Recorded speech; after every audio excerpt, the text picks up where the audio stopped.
नमस्कार। हम कर रहे हैं कक्षा 12 इतिहास का पहला लेसन जो कि नए सिलेबस के अनुसार है। इसके अंतर्गत पहला लेसन हमारा है भारत का वैभवपूर्ण अतीत।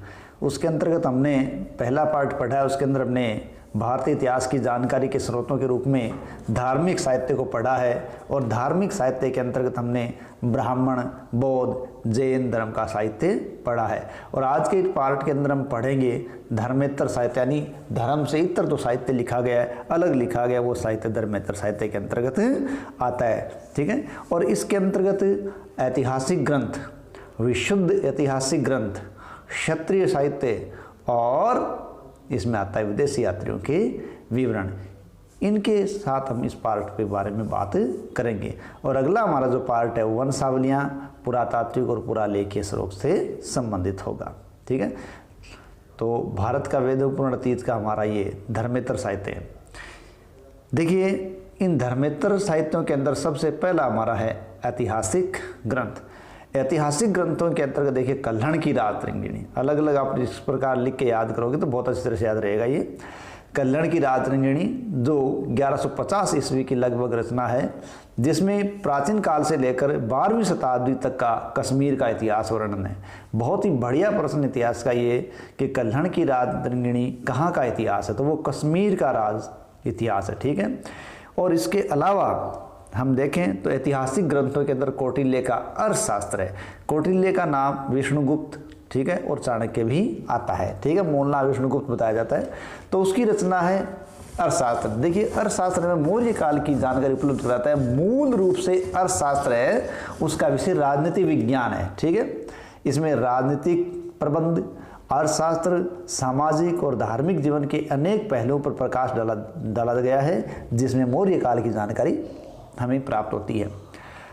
कौटिल्य के जो इतिहास अंतर्गत है वो कुछ बातें शामिल होती हैं, जिसके अंतर्गत है पुराण, आख्यान, उदाहरण, धर्मशास्त्र और अर्थशास्त्र।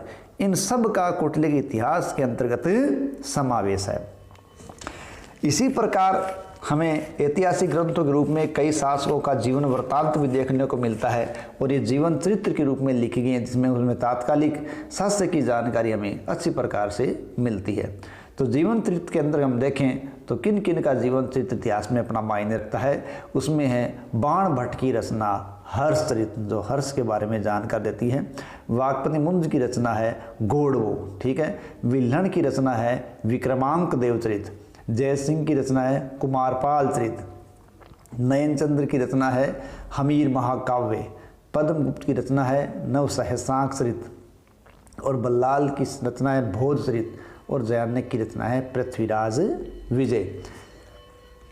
इस प्रकार से ये जो साहित्य है वो जीवन चरित्र साहित्य है, जो में अनेक शासकों की जीवन चरित्र के बारे में जानकारी देता है और साथ ही साथ हमें तात्कालिक समय के बारे में जानकारी देता है। और अगला ऐतिहासिक साहित्य के अलावा हमारा जो विशुद्ध ऐतिहासिक साहित्य है, उस ग्रंथों के अंदर देखिए अनेक नाटक, व्याकरण ग्रंथ, टीका, काव्य, कथा साहित्य और कोश साहित्य की रचना की गई, वो विशुद्ध साहित्यिक रचनाओं के अंतर्गत शामिल की जाती है। ठीक है।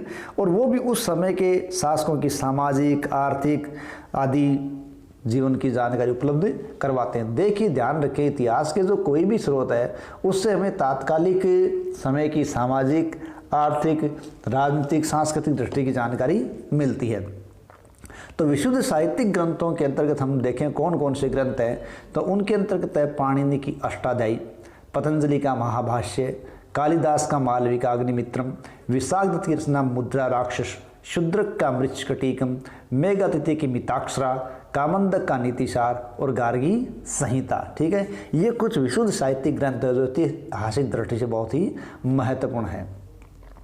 कथा साहित्य की बात करें तो ये ऐतिहासिक दृष्टि में महत्वपूर्ण स्रोत के रूप में विष्णु शर्मा का पंचतंत्र, जो विश्व की कई भाषाओं में रूपांतरित हो चुकी है, गुणाढ्य की कथा मंजरी, क्षेमेंद्र की बृहत कथा मंजरी, सोमदेव का कथा सरित सागर और अमर सिंह की रचना है अमरकोश।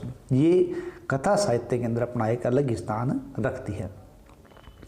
क्षत्रिय साहित्य देखिए, विशुद्ध साहित्यिक रूप के साथ साथ क्षेत्रीय भारत में भी जो अलग अलग क्षेत्रों में लिखा गया साहित्य है वो भी अपना एक अलग ही महत्व रखता है।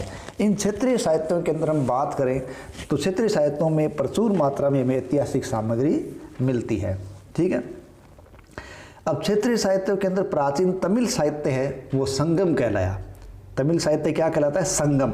और इस संगम के अंदर प्राचीन कवियों का एक संगीति हुआ था, उसके जो प्रणेता थे वो अगस्त्य ऋषि थे। ठीक है, संगम साहित्य के प्रणेता अगस्त्य ऋषि थे। तो जो पल्लवों और चोल शासकों के बारे में प्रचुर जानकारी उपलब्ध करवाते हैं। और इसी में तेलुगु ग्रंथ दुर्जटी की रचना है कृष्णदेवराय विजयम, जिसे हमें दक्षिण के शासक विजयनगर के शासक कृष्णदेवराय की उपलब्धियों की जानकारी मिलती है और तात्कालिक समय के विजयनगर साम्राज्य की जानकारी मिलती है।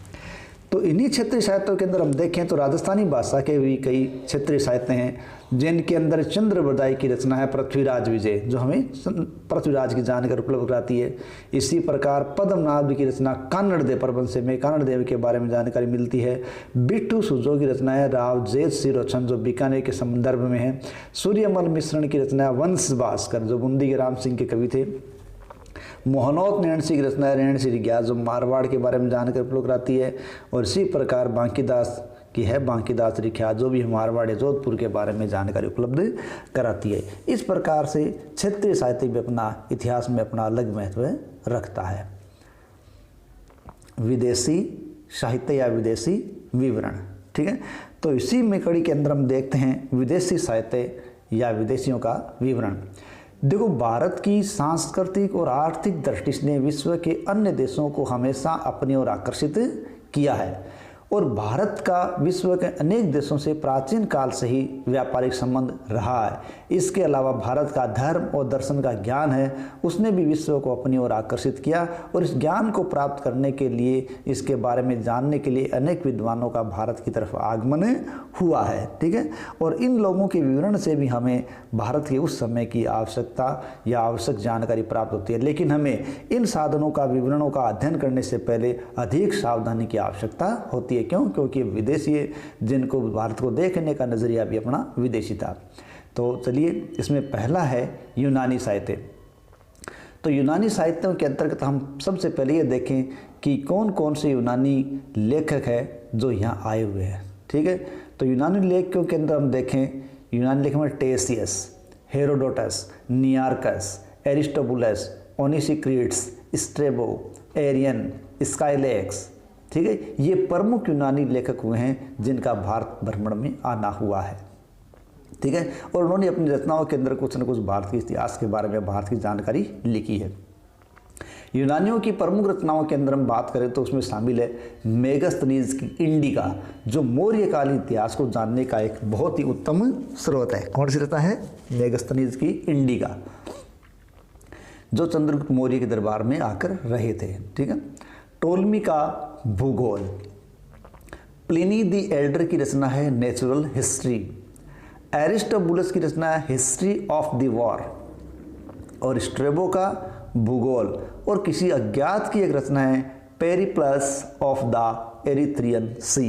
ये जो पेरिप्लस ऑफ द एरिथ्रियन सी, इसके लेखक के बारे में जानकारी उपलब्ध नहीं है, लेकिन ये वो पुस्तक हमें उस तात्कालिक समय के बंदरगाहों और व्यापार के बारे में एक विस्तृत जानकारी का एक अमूल्य स्रोत है। चीनी साहित्य, देखिए, भारत के ज्ञान विज्ञान धर्म दर्शन को जानने के लिए अनेक जगह से लोगों का आगमन हुआ। उन्हीं में से चीनी यात्रियों का अपना इतिहास में एक अलग स्थान है और उनके अंदर फाहियान, सुंगयुन, हवेनसांग, ईत्सिंग आदि चीनी यात्रियों का भारत में आगमन हुआ और भारत के तात्कालिक समय की धार्मिक स्थिति की जानकारी के साथ साथ अन्य स्थिति की जानकारी भी हमें इनके साहित्यिक स्रोतों से मिलती है। ठीक है, तो इनके अंदर हम सबसे पहले देखें चीनी यात्री फाहियान। देखिए, चीनी यात्री फाहियान है वो गुप्त शासक चंद्रगुप्त द्वितीय के समय, किसके समय? गुप्त शासक चंद्रगुप्त द्वितीय के समय भारत आया था और ये लगभग 399 से 414 ईस्वी के मध्य भारत में रहा था। ठीक है, दूसरा जैसे चीनी यात्री है हवेनसांग, ये शासक हर्षवर्धन के समय आया था। ठीक है, हवेनसांग है, ये शासक हर्षवर्धन के समय 629 से 644 ईस्वी के बीच भारत में आया था और नालंदा विश्वविद्यालय में इसमें अध्ययन भी किया था। ह्वेनसांग को तीर्थयात्रियों का राजकुमार कहा जाता है। साथ ही साथ इसने अपनी पुस्तक सी यू की यानी ह्वेनसांग की परम रचना क्या सी यू की में तात्कालिक समय की जानकारी मिलती है, विशेषकर हमें हर्ष के बारे में बहुत सी जानकारियाँ मिलती है। इत्सिंग 7वीं शताब्दी के उत्तरार्ध में 672 से 688 ईस्वी के मध्य भारत में आना हुआ था इत्सिंग का, ठीक है। और इत्सिंग के यात्रा वर्णन से हमें नालंदा, विक्रमशिला आदि विश्वविद्यालयों की जानकारी मिलती है और इनके साथ साथ हमें भारतीय संस्कृति और भारतीय समाज की जानकारी भी इनके ग्रंथों से मिलती है। इस प्रकार चीनी साहित्य के अंदर फाहियान, ह्वेनसांग और इत्सिंग का यात्रा विवरण इतिहास में अपना एक विशेष स्थान रखता है। अगला हमारा बिंदु है तिब्बती वृत्तांत। देखो, तिब्बती वृत्तांत के अंतर्गत तारानाथ द्वारा रचित कंग्यूर और तंग्यूर ये इतिहास के अंदर अपना अलग ही महत्व रखते हैं, ठीक है, जो बहुत ही उपयोगी ग्रंथ माने गए। इसके अलावा अरबी यात्रियों द्वारा भी भारत विषय में बहुत कुछ लिखा गया है।